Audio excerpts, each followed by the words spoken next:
अस्मद्गुरुभ्यो नमः। श्रीमते रामानुजाय नमः। आज 10वां पासुर है। इस पासुर में गोदम्बा जी सुगंध भरित तुलसी माला से अलंकृत सिर वाले भगवान नारायण का संबोधन करती है। श्री गोदम्बा जी सखी को जगाती हुई कहती हैं, पहला अनुष्ठान समाप्त कर स्वर्ग का आनंद पा रही हो क्या?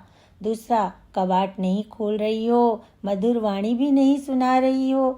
तीसरा, कुंभकर्ण से भी अत्यधिक निंद्रा लेने वाली हो तुम। चौथा, निद्रा से उठकर आ जाओ और कवाट खोलो। पांचवा, पूर्ण रूप से भगवत विषय में ही लिप्त होने के कारण संसार से वैराग्य होता है। यहाँ पर अनुष्ठान समाप्त कर स्वर्ग का आनंद ले रही हो क्या?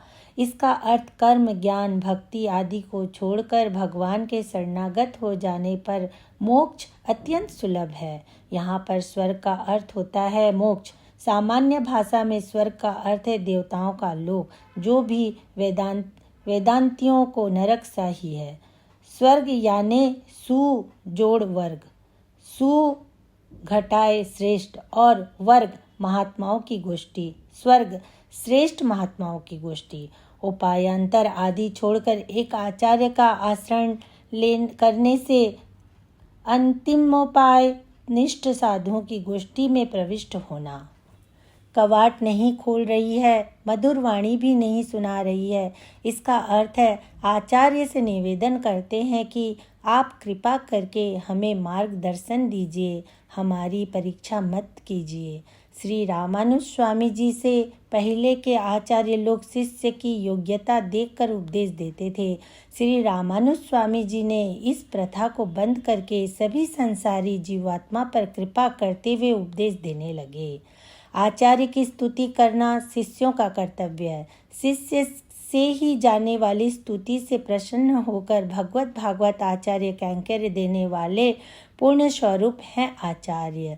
सदुपदेश द्वारा शिष्य के समस्त पापों को दूर कर अपेक्षित पुरुषार्थ देते हैं।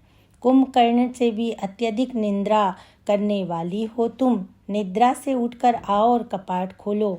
इसका अर्थ है कुंभकर्ण रज और तम गुण के कारण अत्यंत निद्रा करता है, लेकिन तुम अपने उज्जीवन का भार भगवान पर छोड़कर निद्रा ले रही हो। ऐसे भगवान पर पूर्ण रूप से निर्भर रहने वाली तुम श्री वैष्णव की गोष्ठी में श्रेष्ठ हो। आओ अब हमें भी आचार्य सेवा में संलग्न करते हुए भगवान के सम्मुख करो। महात्मा लोग पूर्ण रूप से भगवत विषय में लिप्त होने पर क्षुद्र सांसारिक शब्द स्पर्शादि विषयों में बिल्कुल नजर नहीं डालते हैं। जैसे कुंभकर्ण तामसिक रूप से निद्रा करने में प्रसिद्ध है, वैसे ही ब्राह्म विषय वैराग्य रूप सात्विक निद्रा में महात्मा लोग प्रसिद्ध हैं। मामूली पुरुषों को भ्रम में डालने वाले लोक विलक्षण आचार छोड़कर लोक संग्रहार्थ अनुकरणीय आचार्य से युक्त महात्मा रूपी गोपी को गोदम्बा जी अपने गोष्ठी में प्रवेश करने के लिए प्रार्थना करती हैं। जय श्रीमन नारायण।